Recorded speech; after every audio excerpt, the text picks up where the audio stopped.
আসসালামু আলাইকুম। কিছু কথা শুনবেন, আপনারা আমার মন দিয়া শুনবেন। ভিডিওটা ভালো লাগে লাইক কমেন্ট শেয়ার করবেন। এখন বর্তমানে কিছু ইউনিয়নে, কিছু জেলায়, কিছু এলাকা ভিত্তিক আমার কিছু বড় ভাই বন্ধুরা আছে, দীর্ঘ 17 বছর মনে করেন নৌকার মাটির ভিত্তি উঠতে রয়েছে।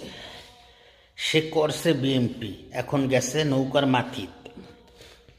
এখন নৌকার মাটি ভাঙ্গা গেছে, এখন আইসে ধান কাটতে বক্কাশিলুয়া ধান কাটতে যে আইসে, সে ধানের কাটতে গিয়া ফোজা বানতে পারে না। তাই ফোজা মাথাত লইব কেমনে, আর ধানের ফোজা বাইক নিব কেমনে? তো ভাই, আপনি যেনই আসছিলেন সেইখানেই থাকেন, আমাকে ধান লইয়া আমরা বাইক যামু, শীতকে লাফিডা বানামু, খামু, এডি কথা।